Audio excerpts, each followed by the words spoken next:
हो, आपण तर ही स्माइल आजपर्यंत कधी नोटीसच नाही केली. हे केस आहेत ना, हे आपण अजिबात कट नाही करायचे. भांडण मिटले आमचं. भांडण नव्हतं, भांडण काय. Gonna stay in this moment. Gonna lay here on the grass.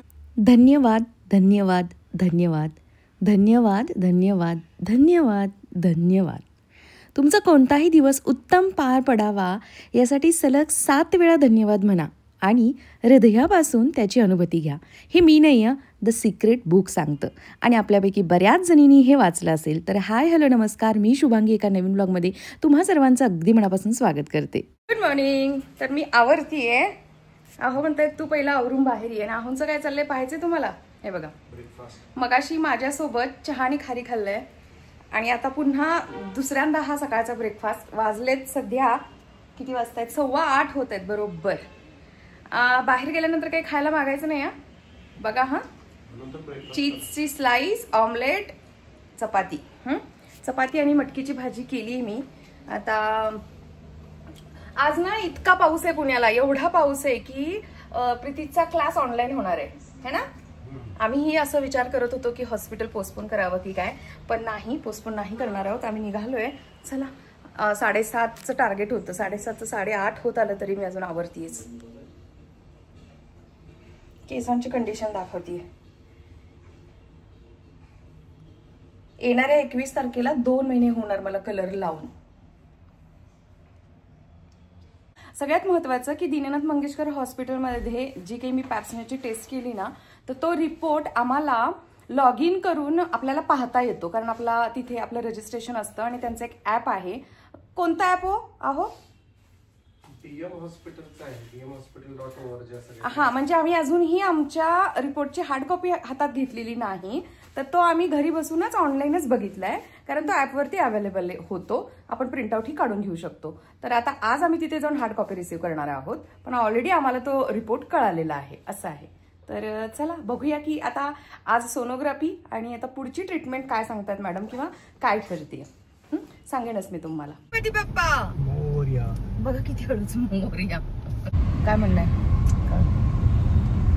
सकाळी सकाळी आमच्यात भांडणं झालेले आहेत जोरदार, खूप जोरदार भांडण झालेलं आहे. पण ॲज युज्युअल एकतर्फी झालंय. अर्धा तास आम्ही कॅबची वाट पाहिली आहे. आणि हा जो 20 लाखाचा हत्ती पाळलाय त्याचं काय? तो कधी यूज करायचा सांगा बरं? त्याला कधी सोडायचा दावणीवरून? त्यांना म्हटलं तुम्हाला जमत नसेल तर तुम्ही साईडला बसा, मी घेते कार. पण कारनीच जायचं आता. यांचं म्हणणं काय की आता तिथे पार्किंगला जागा नाही मिळणार. तिथे कधीही गेले तरी दीनानाथमध्ये पार्किंगला जागा नसते. म्हणून मग काय करायचं? अशा ठीक आहे, आता प्रत्येक वेळेला आम्ही जेव्हापासून मेट्रो आली आहे मॅक्झिमम मेट्रोनीच गेलोय. शेवटचं दीनानाथला कार घेऊन कधी गेलोय आपण? मम्मीने आणि मला दोघींना एकसाथ घेऊन गेला होता तुम्ही, ते लास्ट होतं. त्यानंतर आम्हीच दोघी गेलो कॅबनी, मेट्रोनी. तर चला फायनली आता या पावसात कॅब मिळेना. अर्धा तास वाट बघून आता निघालोय शेवटी कार घेऊन. Of all the magic places in the world I've been to, this is where my heart is. Oh, you know it's true, no matter where. गेल्यानंतर माझा सोनोग्राफीला नंबर येणार, नाव घेतलं जाणार. मी त्यांना म्हटलं होतं फोन करून की माझा ऑनलाईन घ्या अपॉइंटमेंट, पण त्यांनी नाही घेतलेली. ते म्हणे वॉक-इनच असतं. म्हटलं ठीक आहे. तर आता सोनोग्राफी होणार. सोनोग्राफी झाल्याशिवाय तर काय मॅडमना दाखवायला, गायनॅकना दाखवायला जाऊ नाही शकत आहे. चला, भांडण मिटले आमचं. भांडण नव्हतं, भांडण काय. येतच नाही या माणसाला भांडायला, म्हणून तर हार्मोन लेवल माझी बिघडते. बायकांना कसं असतं सांगते, भांडून भडास काढून फ्रस्ट्रेशन काढून लगेच असं मोकळं व्हायची सवय असते. माझं कसं झालंय, नाही काढता येते मला फ्रस्ट्रेशन. किती काढणार ना माणूस? समोरचा गरीब चेहरा बघितला की मग ते थांबवायला लागतं भांडण. खरं आहे हे उगाच मी मस्करी वगैरे नाही करत आहे, हे खरं आहे. आमच्यामध्ये जास्त भांडणं न होण्याचं रिझन हेच आहे. मलाच मूड झाला की मी असं भांडत असते. कशावरून? मोठं टेन्शन असतं इथे कार आणण्याचं की पार्किंग नसतं. आज आम्हाला समोर वॅकंट इथूनच दिसते. चला, पार्किंग अवेलेबल आहे.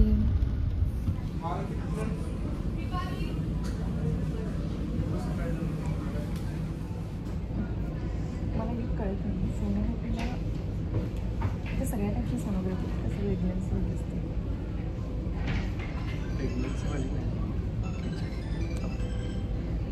तर आमचं काम झालंय की 11:56 होत आहेत. सोनोग्राफी झाली, मॅडमना पॅप्समेचा रिपोर्ट दाखवून झाला आणि मॅडमनी एक मला ना अँटीबायोटिकचा कोर्स दिलाय. कारण माझ्या पॅपमध्ये काही सेल्स ना थोडेसे वेगळे जाणवत आहेत आणि HPV मात्र निगेटिव्ह आहे. ही पॉझिटिव्ह गोष्ट आहे या रिपोर्टमधली. तसं काही टेन्शन नाहीये, बट डबल प्रिकॉशन म्हणून काही सेल्सचं पुन्हा ऑब्झर्वेशन होणार आहे. त्याच्यासाठी मला पुन्हा नेक्स्ट मंथमध्ये पॅप करायची आहे. तर इन्फेक्शनमुळे ते सेल्स तसे आहेत का याच्यासाठी इन्फेक्शनचे अँटीबायोटिक दिलेत मला, जे फक्त एका दिवसासाठीचे आहेत आजच्या, आणि पुन्हा पॅप होणार. बरं, आणि सोनोग्राफीचा रिपोर्ट एकदम नॉर्मल आहे. माझं युटिरस एकदम नॉर्मल आहे. मी 2016 पासून बऱ्याच वेळा सोनोग्राफी केली आहे आणि नेहमी माझं युटिरस हे नॉर्मलच दिसतं. आता बघूया, पुढचा डिसिजन आत्ताच आपण नाही घेऊ शकणार आहे, कारण पुन्हा पॅप होणार आहे नेक्स्ट मंथमध्ये, म्हणजे ऑक्टोबरमध्ये ना. हो, तर मला ना अँटीबायोटिकचं एक किट दिलंय. त्या किटमधली पहिली टॅबलेट आफ्टर ब्रेकफास्ट खायची आहे. तर सकाळी मी खूप लवकर 7:30ला चहा आणि थोडीशी खारी खाल्ली होती. सोबत ॲपल ठेवलेल्याचा फायदा झालाय. आता ॲपल खाऊन मी त्यातली पहिली गोळी खाणार आणि पुन्हा जेवणानंतर एक आणि पुन्हा रात्री एक. आणि तर हे असं आहे, मला अपडेट द्यायचं होतं. तर माझ्यासारख्या स्त्रियांना मला हेच सांगायचंय की प्लीज अंगावर काढू नका हा आजार किंवा वेळ घालवू नका. लगेच डॉक्टरांच्याकडे जा. तुम्ही बरीच वर्ष झालं पॅप स्मिअर केली नसेल तर करून घ्या. कारण जरी माझा रिझल्ट नॉर्मल असला रिपोर्ट पॅपचा, तरी सुद्धा काळजी, एक डबल प्रिकॉशन म्हणून जे काही इन्फेक्शन आहे ते डबल चेक केलं जाणार आहे. आणि बाकी HPV तर निगेटिव्ह आहे, त्यामुळे रिपोर्ट तसा नॉर्मलच आहे. पण पुढची काही जर का ट्रीटमेंट करायची असेल ना, तर तो एकदम इन्फेक्शन वगैरे क्लिअर असायला हवं. म्हणून मग पुन्हा पॅप होणार आणि मग तो क्लिअर आला की मग पुढची ट्रीटमेंट होणार. तर हे खूप महत्वाचं अपडेट मला द्यायचं होतं, शेअर करायचं होतं. अजून आम्ही दीनानाथच्याच कॅम्पसमध्ये आहोत, कारण गाड्या बाहेर निघायलाच इतका वेळ लागतोय.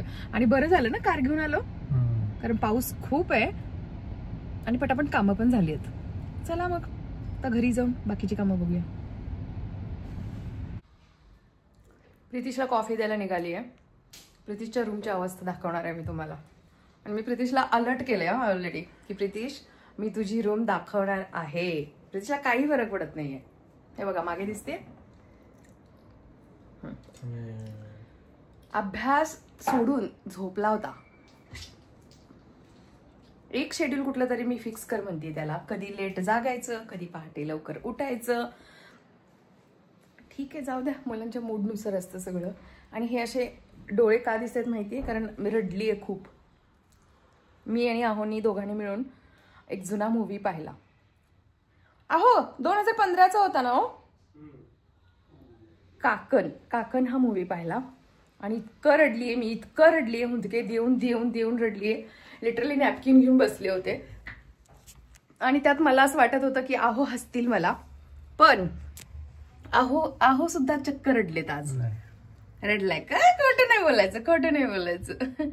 आहोनं पण रडायला आलं. प्रितीश मला म्हणतोय, मम्मी मला का नाही आवाज दिलास, मला पाहायचं होतं पप्पांना रडताना बघायचं होतं म्हणे. कधी असं बघितलेलं नाहीये. मी आवाज दिला होता त्याला, पण तो आला नाही. गणपती बाप्पा मंगलमूर्ती बाप्पा. सॉरी हा, मी विसरले की आज ना इंजिनियर्स डे आहे आणि मी विसरले. तर मी तुमच्या समोर माफी मागते आहोंची आणि इंजिनियर्स डेच्या खूप साऱ्या शुभेच्छा देते. Happy engineers day. वात एवढी छोटी का झाली? नवीन वात आहे आपल्याकडे. आज इंजिनियर्स डे आहे ना, त्यामुळे मी तुम्हालाच हायलाइट करते. काय आणि तुम्हाला सांगायचं राहिलंच की दादाच्या स्माइल बद्दल कॉमेंट होत्या 2-3. काय दादा खुश आहे सांगू मी तुम्हाला. आणि ना मी कधी लक्षच दिलं नव्हतं की खरंच माझ्या नवऱ्याची स्माइल एवढी चांगली आहे का. जेव्हापासून मला कॉमेंट आल्या ना, तेव्हापासून मी पुन्हा बघतीये की खरंच स्माइल छान आहे का. आणि मग मला कळालं, अरे हो, आपण तर ही स्माइल आजपर्यंत कधी नोटीसच नाही केली. जाऊ दे, आता खूप झालं, लाजायला लागला नवरा माझा.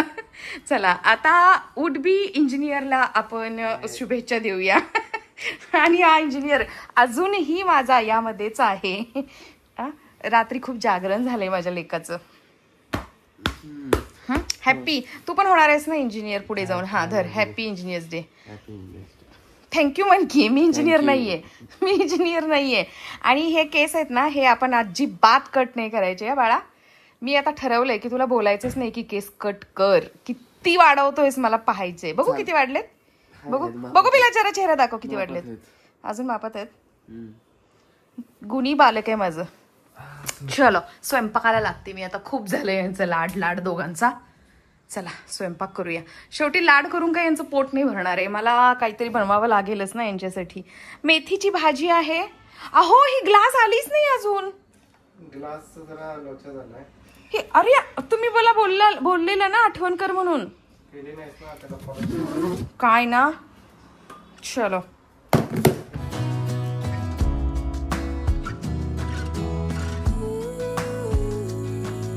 रात्रीच्या जेवणामध्ये मी काय बनवते तर मेथीची भाजी, वरण, भात, भाकरी आणि आज इंजिनियर्स डे आहे म्हणून आहोंच्यासाठी एक स्पेशल मेन्यू जो त्यांना खूप आवडतो आणि मलाही बनवायला आवडतो कारण तो पटकन बनतो. आज ना मी डाळ थोडीशी वेगळ्या पद्धतीनं बनवते. कधी या पद्धतीनं बनवते, कधी साध्या पद्धतीनं. तर तिन्ही डाळी घेतल्या, तूर डाळ, मसूर डाळ आणि मूग डाळ. आणि स्वच्छ धुवून त्यामध्ये टोमॅटो आणि हिरवी मिरची शिजत घालतानाच मी त्यामध्ये चिरून टाकणार आहे.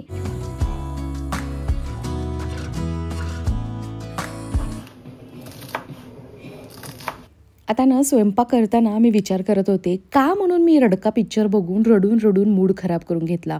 म्हणजे लिटरली एवढं रडली आहे ना मी. आणि कधी नव्हे ते आहोसुद्धा रडले. काकण मूवी पाहिलाय तुम्ही?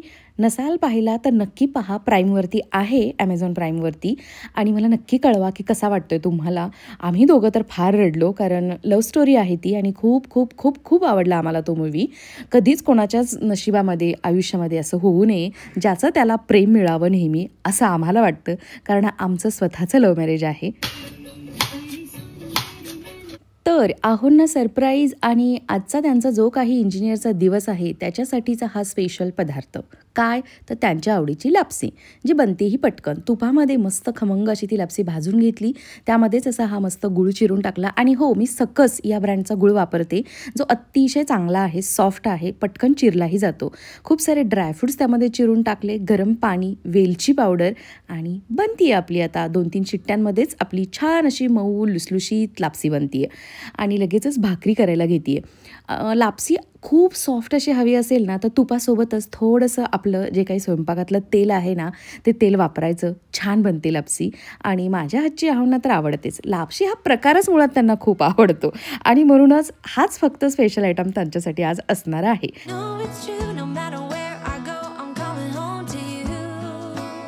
मैत्रिणींनो मला तुम्हाला एक सांगायचं आहे. हा जो माझा भाकरीचा तवा आहे ना या तव्याशी रिलेटेड रोज मला एक तरी कॉमेंट असते आणि मी प्रत्येकीला आन्सर करते. तर सांगू का हा तवा मी स्वतः विकत नाही घेतलेला आणि हा असा सेम ऑनलाईन अवेलेबल सुद्धा नाही आहे. तुम्हाला कुठेतरी तुमच्या ना असा आजूबाजूच्या लोकल शॉपमध्येच शोधावा लागेल कारण मला मात्र हा तवा माझ्या मावशीने दिला होता.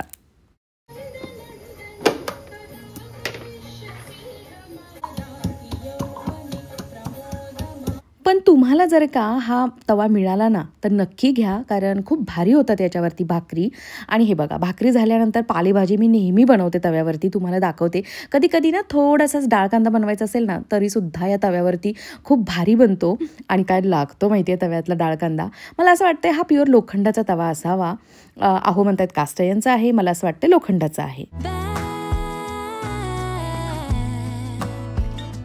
खरं तर आहोंचा आज इंजिनियर्स डे होता तर स्पेशल अजून काहीतरी मी वेगळं बनवायला हवं होतं पण तितकीशी एनर्जी नव्हती माझ्याकडे कारण तुम्हाला माहिती आहे की मी सकाळपासून अँटीबायोटिक्स घेते आणि आत्ता तर लिटरली 500 म्हणजेच 1000 mgच्या 2 मला टॅबलेट खायच्या होत्या. म्हणूनच साधंसुधं जेवण पोट भरून केलं, टॅबलेट्स खाल्ल्या आणि बरोबर 9 वाजता आमचा दिवस वाइंडअप झाला.